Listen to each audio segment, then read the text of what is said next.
ಆಂಜನೇಯಾಯ ವಿದ್ಮಹೇ ವಾಯುಪುತ್ರಾಯ ಧೀಮಹಿ ತನ್ನೋ ಹನುಮಾನ್ ಪ್ರಚೋದಯಾತ್. ನಮಸ್ಕಾರ, ನಾನು ಬಜ್ಜ ಶಿವಪ್ರಕಾಶ್, ಶಾಸ್ತ್ರೋವಸ್ತು, ಬೆಂಗಳೂರು. ಇವತ್ತಿನ ದಿನ ಜ್ಯೋತಿಷ್ಯ ಶಾಸ್ತ್ರದಲ್ಲಿ ರಾಹು ಕೇತುಗಳು ಏನನ್ನು ಸೂಚಿಸುತ್ತವೆ ಅಂದರೆ, ನಿಮ್ಮ ಪೂರ್ವಜನ್ಮದ ಕರ್ಮಗಳು ಮತ್ತು ಹಣಕಾಸಿನ ಸಮಸ್ಯೆಗಳು, ಪೂರ್ವಜನ್ಮದ ಬಂಧಗಳನ್ನು ಮತ್ತು ಸಾಲ ಮತ್ತು ಹಣಕಾಸಿನ ವ್ಯವಸ್ಥೆಯಲ್ಲಿ ಉತ್ತಮ ಸ್ಥಿತಿಯನ್ನು, ಸಹಾಯವನ್ನು ಹೊಂದುತ್ತಿದ್ದೀರಾ ಎಂದರೆ, ಯಾರಾದರೂ ನಿಮಗೆ ವಿಶೇಷವಾಗಿ ಹಣ ಸಹಾಯ ಮಾಡುತ್ತಿದ್ದಾರೆ ಎಂದರೆ, ಅಥವಾ ಹಣ ನಿಮ್ಮಿಂದ ಮೋಸ ಮಾಡುತ್ತಿದ್ದಾರೆ, ನೀವು ಕೊಟ್ಟು ಮೋಸ ಹೋಗುತ್ತಿದ್ದೀರಾ, ಹೀಗೆ ಈ ಎಲ್ಲ ಸೂಚನೆಗಳು ರಾಹುಕೇತುಗಳ ಮೇಲೆ ನಿಂತಿದೆ. ಪೂರ್ವಜನ್ಮದ ನಿಮ್ಮ ಸಾಲಗಳು ಮತ್ತು ನೀವು ಪಡೆದಿರತಕ್ಕಂತಹ ಹಣ ಮತ್ತು ಸಾಲ ಮತ್ತು ಇತರರು ನಿಮಗೆ ಕೊಟ್ಟಿರತಕ್ಕಂತಹ, ನೀವು ಪಡೆದಿರತಕ್ಕಂತಹ ವ್ಯಕ್ತಿಗಳು ಸಹಾಯ, ಇಂಥ ವ್ಯಕ್ತಿಗಳು ಈ ಜನ್ಮದಲ್ಲೂ ಸಹ ನಿಮ್ಮ ಅಕ್ಕಪಕ್ಕ, ನಿಮ್ಮ ಸಹಚಾರಿಗಳು ಮತ್ತು ಕಂಪನಿಯಲ್ಲಿ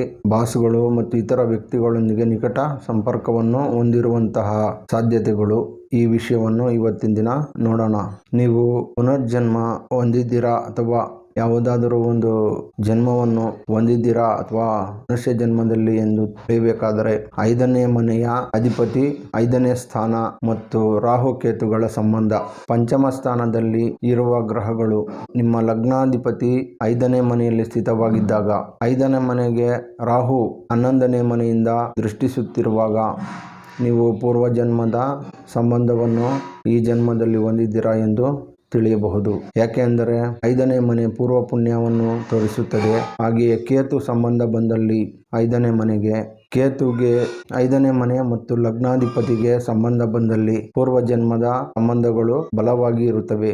ಹಾಗೆಯೇ ಕರ್ಮಗಳನ್ನು ಸೂಚಿಸುವಂತಹ ಗ್ರಹಗಳು ರಾಹು, ಕೇತು ಮತ್ತು ಶನಿ.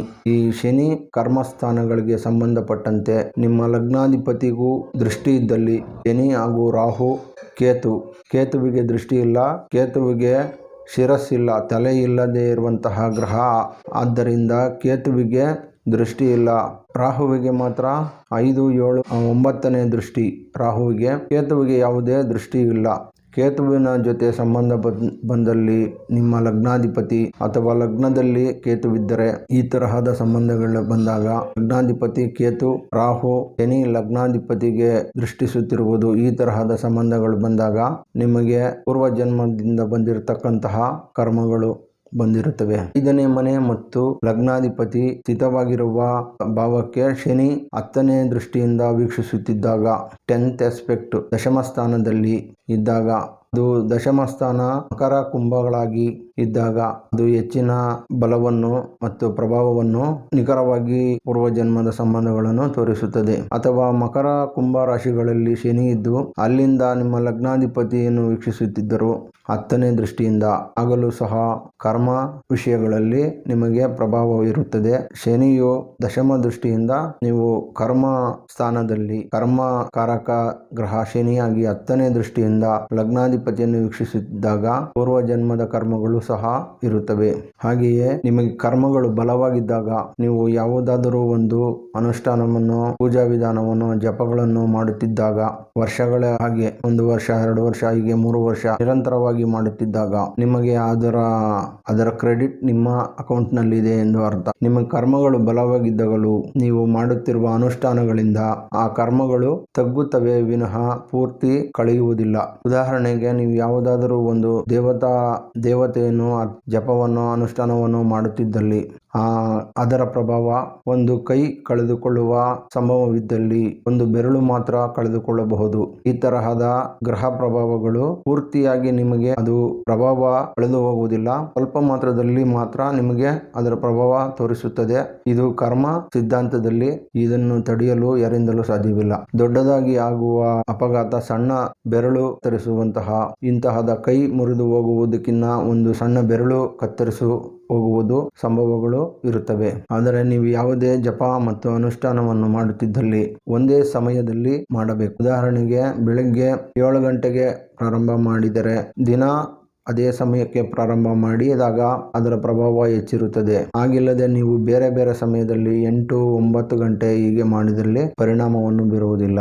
ಹೀಗೆ ಒಂದೇ ಸಮಯ ಒಂದೇ ಸ್ಥಿತಿ ನಿರಂತರವಾಗಿ ಮಾಡುತ್ತಿದ್ದಲ್ಲಿ ಅದರ ಒಂದು ಕ್ರೆಡಿಟ್ ನಿಮ್ಮ ಅಕೌಂಟ್ನಲ್ಲಿ ಇದ್ದಂತೆ. ಯಾರಿಗಾದರೂ ನಿಮ್ಮ ವಿಶೇಷ ಪೂಜೆಗಳು ಪುನಸ್ಕಾರಗಳು ಮಾಡುತ್ತಿದ್ದಲ್ಲಿ, ಹೋಮಗಳು ಹವನಗಳು ಜಪಗಳು ನಿರಂತರವಾಗಿ ಮಾಡುತ್ತಿದ್ದರೂ ನಿಮಗೆ ಒಳ್ಳೆಯದೇ ಆಗುತ್ತಿಲ್ಲ ಎಂದಲ್ಲಿ ತಲೆ ಕೆಡಿಸಿಕೊಳ್ಳುವ ಅಗತ್ಯವಿಲ್ಲ.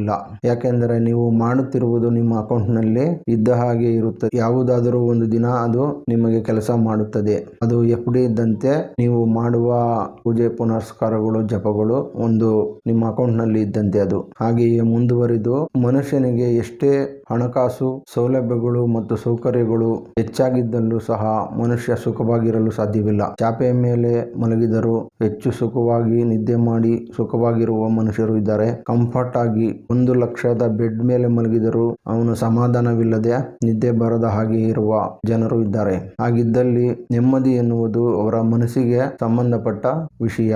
ನೆಮ್ಮದಿ ಎನ್ನುವುದು ಅವರವರ ಭಾವಕ್ಕೆ ಅನುಗುಣವಾಗಿ ಅವರು ಕಲ್ಪಿಸಿಕೊಳ್ತಕ್ಕಂಥ ಮನಸ್ಸಿಗೆ ಸಂಬಂಧಪಟ್ಟ ವಿಷಯ. ಹಾಗೆಯೇ ಮನುಷ್ಯ ಸುಖವಾಗಿರಲು ಒಂದು ಹೊತ್ತಿನ ಊಟ, ಬಟ್ಟೆ, ಮಲಗಲು ನಿದ್ರಿಸಲು ಜಾಗ ಇಷ್ಟಿದ್ದಾಗ ಅವನು ಯಾವುದೇ ತೊಂದರೆ ಇಲ್ಲದೆ ಊಟಕ್ಕೆ ಮತ್ತು ನಿದ್ರೆ ಮಾಡಲು ಸ್ಥಳ ಇಷ್ಟು ಇದ್ದಾಗ ಅವನು ಸುಖವಾಗಿದ್ದೇನೆಂದು ಅರ್ಥ. ಇನ್ನು ಮುಂದುವರಿದು ದೊಡ್ಡ ದೊಡ್ಡ ಬಂಗಲೆಗಳಲ್ಲಿ ಇರತಕ್ಕಂತಹ ಜನ, ದೊಡ್ಡ ದೊಡ್ಡ ಕಾರುಗಳಲ್ಲಿ ಓಡಾಡತಕ್ಕಂತಹ ಜನ, ಇವರುಗಳು ಸಾಮಾನ್ಯ ಜನರಂತೆ ನೆಮ್ಮದಿಯಾಗಿರಲು ಸಾಧ್ಯವಿಲ್ಲ. ನೀವು ಮಾಡಿರ್ತಕ್ಕಂತಹ ಋಣಗಳಿಗೆ ತಕ್ಕಂತಹ ಸಾಲಗಳು ಮತ್ತು ನಿಮ್ಮ ಕರ್ಮಗಳಿಗೆ ಸಂಬಂಧಪಟ್ಟಂತೆ ನಿಮಗೆ ಸಹಾಯ ಮಾಡುವ ವ್ಯಕ್ತಿಗಳು, ನೀವು ಹಿಂದಿನ ಜನ್ಮದಲ್ಲಿ ನೀವು ಇತರರಿಗೆ ಸಹಾಯ ಮಾಡಿದ್ದಲ್ಲಿ ಈ ಜನ್ಮದಲ್ಲಿ ಆ ಪರಿಸರದಲ್ಲಿ ನಿಮ್ಮ ಸುತ್ತಮುತ್ತ ಆ ಜನ ಇರುತ್ತಾರೆ. ಉದಾಹರಣೆಗೆ ಒಂದು ಕಂಪನಿಯಲ್ಲಿ ನೀವು ಕೆಲಸ ಮಾಡುತ್ತಿದ್ದಲ್ಲಿ ನಿಮಗೆ ಯಾವುದೋ ಒಂದು ಅಗತ್ಯಕ್ಕೆ ತಕ್ಕಂತೆ ಮದುವೆಯೋ ನಿಮ್ಮ ಮನೆಯಲ್ಲಿ ಯಾರಿಗಾದರೂ ಮದುವೆ ಮಾಡಬೇಕಾದಂತಹ ಸಮಯದಲ್ಲಿ ಹಣದ ಅವಶ್ಯಕತೆ ಇದ್ದಾಗ ಅವರೇ ಕರೆದು ತಗೊಳ್ಳಿ 5 ಲಕ್ಷ ರೂಪಾಯಿ ನಿಮ್ಮ ಮಗನ ಮದುವೆಗೆ, ಇದನ್ನು ನೀವು ಹಿಂದಿರುಗಿಸುವ ಅವಶ್ಯಕತೆ ಇಲ್ಲ, ನಮ್ಮ ಕಡೆಯಿಂದ ನಿಮಗೆ ಇದು ನೀವು ಕೆಲಸ ಮಾಡಿರತಕ್ಕಂತಹ ಕೆಲಸಕ್ಕೆ ಇದು ಒಂದು ಬೋನಸ್ ತರ ಎಂದು ಕೊಡುತ್ತಾರೆ. ಆದರೆ ಇವೆಲ್ಲ ನಡೆಯಬೇಕಾದರೆ ನೀವು ಹಿಂದಿನ ಜನ್ಮದಲ್ಲಿ ಸಹಾಯ ಮಾಡಿರ್ತಕ್ಕಂಥ ವ್ಯಕ್ತಿಗಳು ನಿಮ್ಮ ಸುತ್ತಮುತ್ತ ಇರುತ್ತಾರೆ. ಇದು ರಾಹುಕೇತುಗಳಿಂದ ತಿಳಿದುಕೊಳ್ಳಬಹುದು.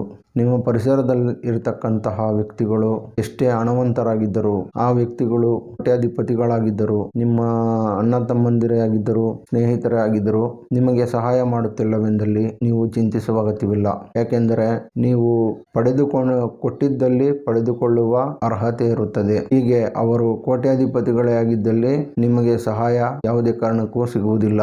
ಇದನ್ನು ಯೋಚಿಸುವ ಅಗತ್ಯವಿಲ್ಲ, ಬಿಟ್ಟು ಬಿಡಬೇಕಾಗುತ್ತದೆ. ಹಾಗೆಯೇ ನಿಮಗೆ ಯಾರಾದರೂ ಕೇಳದೆಯೇ ಬಂದು ಸಹಾಯ ಮಾಡುತ್ತಿದ್ದಾರೆ ಎಂದಲ್ಲಿ ಹಿಂದಿನ ಜನ್ಮದಲ್ಲಿ ನೀವು ಸಹಾಯ ಮಾಡಿರ್ತಕ್ಕಂಥ ವ್ಯಕ್ತಿಗಳು ಈ ಜನ್ಮದಲ್ಲಿ ನಿಮಗೆ ಬಂದು ಯಾವುದೋ ಒಂದು ರೂಪದಲ್ಲಿ ಉದ್ಯೋಗದಲ್ಲಿ ಆಗಲಿ, ಉದ್ಯೋಗ ಕೊಡಿಸುವಂತಹ ಉತ್ತಮವಾದ ಉದ್ಯೋಗ ಕೊಡಿಸುವಂತಹ ಅನೇಕ ವಿಷಯಗಳಲ್ಲಿ ನಿಮಗೆ ಹಣಕಾಸಿನ ಮೂಲಗಳನ್ನು ಬಿಸಿನೆಸ್ನಲ್ಲಿ ಆಗಲಿ ಅವರು ನಿಮಗೆ ಒಂದು ಸಹಾಯ ಮಾಡಲು ಬರುತ್ತಾರೆ. ಹೀಗೆ ನೀವು ನಿಮ್ಮ ಜಾತಕದಲ್ಲಿ ಕೇತುವು ಯಾವ ಸ್ಥಾನದಲ್ಲಿದೆಯೇ ಎಂದು ನೋಡಿ ತಿಳಿದುಕೊಳ್ಳಬೇಕಾಗುತ್ತದೆ. ರಾಹುವು ಪೂರ್ವಜನ್ಮದ ರಹಸ್ಯಗಳನ್ನು ತಿಳಿಸುವಲ್ಲಿ ರಾಹುವು ಜಾತಕಗಳಲ್ಲಿ ತಿಳಿಯಬೇಕಾಗುತ್ತದೆ. ಈ ಪೂರ್ವಜನ್ಮದ ರಹಸ್ಯಗಳು ಮತ್ತು ರಾಹು ಕೇತು ಇವು ಹಣಕಾಸಿನ ಸಹಾಯ ಪಡೆಯತಕ್ಕಂಥ ವ್ಯಕ್ತಿಗಳು ಮತ್ತು ನೀವು ಮಾಡತಕ್ಕಂತಹ ಕೆಲಸ ಕಾರ್ಯಗಳು ಮತ್ತು ಬಿಸಿನೆಸ್ನಲ್ಲಿ ನಿಮಗೆ ಅನುಕೂಲಕ್ಕೆ ತಕ್ಕಂತೆ ಹೊಂದಿರತಕ್ಕಂತಹ ವ್ಯಕ್ತಿಗಳು ನಿಮ್ಮ ಸನಿಹದಲ್ಲೇ ಇರುತ್ತಾರೆ. ಅವರು ನಿಮಗೆ ಕಾಲಕ್ಕೆ ತಕ್ಕಂತೆ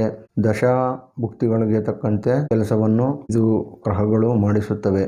ಗ್ರಹ ದಶಗಳ ಮಹಾದಶ ಮತ್ತು ಅಂತರ್ದಶಾ ಭುಕ್ತಿಗಳಲ್ಲಿ ರಾಹು ಮತ್ತು ಕೇತು ಅಂತರ್ದಶಾ ಭುಕ್ತಿಗಳಲ್ಲಿ ಪಂಚಮ ಸ್ಥಾನದಲ್ಲಿರುವ ಗ್ರಹಗಳು, 9ನೇ ಸ್ಥಾನದಲ್ಲಿರುವ ಗ್ರಹಗಳು ಮತ್ತು ಲಾಭ ಸ್ಥಾನದಲ್ಲಿರುವ ಗ್ರಹಗಳು, 11ನೇ ಸ್ಥಾನದಲ್ಲಿರುವ ಗ್ರಹಗಳು ಈ ವಿಷಯಗಳನ್ನು ತೋರಿಸುತ್ತದೆ. ಹೀಗೆ ನೀವು ಪಂಚಮ ಸ್ಥಾನದಲ್ಲಿ ಲಗ್ನಾಧಿಪತಿ ಇದ್ದು ಲಗ್ನಾಧಿಪತಿಗೆ ರಾಹು ದೃಷ್ಟಿ ಇದ್ದಾಗ ಪೂರ್ವ ಜನ್ಮದಿಂದ ನೀವು ರಾಹುವ ದೃಷ್ಟಿ ಇರುವುದರಿಂದ ರಾಹುವಿಗೆ 3 ದೃಷ್ಟಿಗಳು 5, 7 ಮತ್ತು 9 ಈ ದೃಷ್ಟಿಗಳಿಂದ ರಾಹುವು ಪೂರ್ವಜನ್ಮದ ಸಂಬಂಧಗಳನ್ನು ತಿಳಿದುಕೊಳ್ಳಬಹುದು. ಕೇತುವು ಸಹ ನಿಮಗೆ ಇಂದಿನ ಜನ್ಮದ ಹಣದ ಬಗ್ಗೆ ಕೇತುವಿನಿಂದ ತಿಳಿದುಕೊಳ್ಳಬೇಕು. ರಾಹುವು ಯಾವಾಗಲೂ ಕಷ್ಟ ಬಿದ್ದು ಸಂಪಾದನೆ ಮಾಡತಕ್ಕಂಥ ವಿಷಯಗಳನ್ನು ಸೂಚಿಸುವುದಿಲ್ಲ. ರಾಹುವು ಶಾರ್ಟ್ ಕಟ್ಸ್ ಮತ್ತು ಶೇರ್ ಮಾರ್ಕೆಟ್ ಮತ್ತು ದಿಢೀರಂತೆ ಬರುವಂತಹ ಹಣಗಳನ್ನು ಹೆಚ್ಚಾಗಿ ಶಾರ್ಟ್ ಕಟ್ಗಳನ್ನು ಸೂಚಿಸುವ ಗ್ರಹ. ಅಂದರೆ ಹೆಚ್ಚಿಗೆ ಲಾಭ ಬರತಕ್ಕಂತಹ ವಿಷಯಗಳು, ಮಾದಕ ದ್ರವ್ಯಗಳು ಮತ್ತು ಮಾದಕ ಪದಾರ್ಥಗಳು ಇಂತಹವು ಹೆಚ್ಚಿಗೆ ಲಾಭ ಬರತಕ್ಕಂತಹ ಶಾರ್ಟ್ ಸ್ಮಗ್ಲಿಂಗ್ಸ್ ಇಂಥವನ್ನು ಸೂಚಿಸುವಂತಹ ಗ್ರಹ ಮತ್ತು ದಿಢೀರಂತೆ ಬರುವಂತಹ ಬೇನಾಮಿಯಾಗಿ ಬರತಕ್ಕಂತಹ ಹಣ ಆಸ್ತಿಗಳನ್ನು ರಾಹುವು ಸೂಚಿಸುತ್ತಾನೆ. ರಾಹು ಕೇತುಗಳು ಜಾತಕನ ಮೇಲೆ 60% ಪ್ರಭಾವ ಬೀರುತ್ತದೆ. 40% ಪ್ರಭಾವ ಕರ್ಮ ವಿಷಯಗಳಲ್ಲಿ ಶನಿಯು ಕೊಡುತ್ತಾನೆ. ಈ ರಾಹು ಕೇತುಗಳು ಹೆಚ್ಚಾಗಿ ಹಿಂದಿನ ಜನ್ಮದ ಕರ್ಮಗಳನ್ನು ಸೂಚಿಸುವಂತಹ ವಿಷಯಗಳಲ್ಲಿ ಇವನ್ನು ಹೆಚ್ಚಾಗಿ ಫಲಗಳನ್ನು ಕೊಡುತ್ತವೆ. ನಿಮಗೆ ಯಾರಿಗಾದರೂ ಜಾತಕಗಳಲ್ಲಿ ಸುಲಭವಾಗಿ ಹಣ ಅರ್ಹತೆ ಇಲ್ಲದೆ ಒಂದು ಸ್ಥಾನದಲ್ಲಿ ನೀವು ಇದ್ದೀರಾ ಎಂದರೆ ನಿಮಗೆ ಅದು ರಾಹುಕೇತುಗಳ ಪ್ರಭಾವ. ಒಂದು ವ್ಯಕ್ತಿ ಆ ಅರ್ಹತೆ ಇಲ್ಲದೆ ಆ ಸ್ಥಾನದಲ್ಲಿ ಉದ್ಯೋಗದಲ್ಲಿ ಇದ್ದಾನೆ ಎಂದರೆ ಅದು ರಾಹುಕೇತುಗಳ ಪ್ರಭಾವವೇ ಆಗಿರುತ್ತದೆ. ಉತ್ತಮವಾಗಿ ವಿದ್ಯಾಭ್ಯಾಸ ಮಾಡಿ 80% ಮಾರ್ಕ್ಸ್ ತೆಗೆದುಕೊಂಡು ಅಂತಹ ವಿದ್ಯಾರ್ಥಿ ಕನಿಷ್ಠ 50,000 ಸಂಬಳ ತೆಗೆದುಕೊಳ್ಳುವಂತಹ ವ್ಯಕ್ತಿ 15-20 ಸಾವಿರಕ್ಕೆ ಕೆಲಸಕ್ಕೆ ಹೋಗುತ್ತಿರುವ ಉದಾಹರಣೆಗಳಿದೆ. ಅದೇ PUC ಫೇಲ್ ಆಗಿರತಕ್ಕಂಥ ವ್ಯಕ್ತಿ ಉತ್ತಮವಾದ ಸ್ಥಾನದಲ್ಲಿ ಮ್ಯಾನೇಜರ್ ಆಗಿರತಕ್ಕಂತಹ ಉದಾಹರಣೆಗಳು ಇದೆ.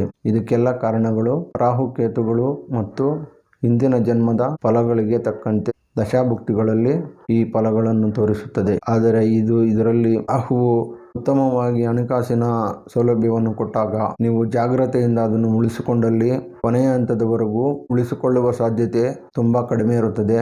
ಹಾಗೆ ಉಳಿಸಿಕೊಂಡಲ್ಲಿ ಅದು ಶಾಶ್ವತವಾಗಿ ಉಳಿಯುತ್ತದೆ. ಇಲ್ಲದೆ ಅಜಾಗ್ರತೆ ವಹಿಸಿ ಏನಾದರೂ ಜೂಜು ಇಂತಹ ಪೋಲು ಮಾಡಿದಲ್ಲಿ ಹಣವನ್ನು ಅದು ಕಳೆದುಕೊಂಡು ಯಥಾಸ್ಥಿತಿಗೆ ಬಂದು ಬಿಡುತ್ತಾರೆ. ಈ ವಿಷಯಗಳಲ್ಲಿ ರಾಹುವು ಕೊಡತಕ್ಕಂತಹ ದಶಾಭುಕ್ತಿಗಳಲ್ಲಿ ರಾಹು ಅಷ್ಟಮ ಸ್ಥಾನದಲ್ಲಿದ್ದಾಗ ಈ ತರಹದ ದಿಢೀರ್ ಅಂತ ಹಣಕಾಸಿನಲ್ಲಿ ಉತ್ತುಂಗಕ್ಕೆ ಹೋಗುತ್ತಾರೆ.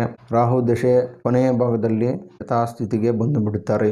ಜಾತಕವನ್ನು ನೋಡಿ ಅಂತಹ ಪರಿಸ್ಥಿತಿ ಇದ್ದಲ್ಲಿ ನೀವು ನಿಮ್ಮ ಹಣಕಾಸಿನ ಅಥವಾ ಆಸ್ತಿಯ ಸಂಬಂಧಪಟ್ಟ ವಿಷಯಗಳಲ್ಲಿ ಜಾಗೃತಿಯಾಗಿರಬೇಕು. ಅಥವಾ ಆಸ್ತಿಗಳನ್ನು ಬೇರೆಯವರ ಹೆಸರಿಗೆ ಮಾಡಿದಾಗ ಶಾಶ್ವತವಾಗಿ ಉಳಿಯುವ ಸಂದರ್ಭಗಳಿರುತ್ತವೆ. ಇಲ್ಲದೆ ಹೋದಲ್ಲಿ ಯಥಾಸ್ಥಿತಿಗೆ ಬಂದು ಬಿಡುವ ಸಾಧ್ಯತೆಗಳಿರುತ್ತವೆ. ನಿಮ್ಮ ಜಾತಕಗಳಲ್ಲಿ ನೋಡಿ 5ನೇ ಸ್ಥಾನದಲ್ಲಿ ಲಗ್ನಾಧಿಪತಿ ಇದ್ದು 11ನೇ ಸ್ಥಾನದಲ್ಲಿ ರಾಹು ಇದ್ದು ವೀಕ್ಷಿಸುತ್ತಿದ್ದರೆ ಅಥವಾ ಶನಿಯು 10ನೇ ದೃಷ್ಟಿಯಿಂದ ಲಗ್ನಾಧಿಪತಿಯನ್ನು ವೀಕ್ಷಿಸಿದ್ದಾಗ ಮಕರ ಕುಂಭಗಳಲ್ಲಿದ್ದಾಗ ಇಂತಹ ಸ್ಥಿತಿಗಳಿರುತ್ತವೆ. ಅಥವಾ ಮಕರ ಕುಂಭಗಳಲ್ಲಿ ಲಗ್ನಾಧಿಪತಿ ಇದ್ದು 10ನೇ ದೃಷ್ಟಿಯಿಂದ ಎಲ್ಲಿಂದಾದರೂ ವೀಕ್ಷಿಸುತ್ತಿದ್ದಲ್ಲಿ ಶನಿಯು ವೃಷಭ ರಾಶಿಯಲ್ಲಿದ್ದಾಗ ಕುಂಭವನ್ನು ವೀಕ್ಷಿಸುತ್ತಾನೆ 10ನೇ ದೃಷ್ಟಿಯಿಂದ. ಹೀಗೆ ಲಗ್ನಾಧಿಪತಿ ಕುಂಭ ರಾಶಿಯಲ್ಲಿದ್ದಾಗ ಮಕರ ರಾಶಿಯಲ್ಲಿದ್ದಾಗ ಮೇಷದಲ್ಲಿದ್ದು ವೀಕ್ಷಿಸುತ್ತಾನೆ. ಹೀಗಿದ್ದಾಗ ಕರ್ಮ ವಿಷಯಗಳಲ್ಲಿ ಪ್ರಭಾವಗಳು ಹೆಚ್ಚಾಗಿರುತ್ತವೆ. ನೀವು ನಿಮ್ಮ ಜಾತಕಗಳಲ್ಲಿ ಶನಿ ರಾಹು ಫಲಗಳನ್ನು ತಿಳಿದುಕೊಳ್ಳಿ. ಈ ವಿಡಿಯೋ ನೋಡಿ. ನಿಮಗೇನಾದರೂ ಪ್ರಶ್ನೆಗಳು ಮತ್ತು ಸಂದೇಹಗಳಿದ್ದಲ್ಲಿ ನನಗೆ ಕಾಮೆಂಟ್ಸ್ ಮಾಡಿ. ನಾನು ನಿಮ್ಮ ಕಾಮೆಂಟ್ಸ್ಗಳಿಗೆ ಉತ್ತರಿಸುತ್ತೇನೆ. ನಮಸ್ಕಾರ. ಬಜ್ಜಾ ಶಿವಪ್ರಕಾಶ್, ಅಸ್ಟ್ರೋ ವಾಸ್ತು, ಬೆಂಗಳೂರು.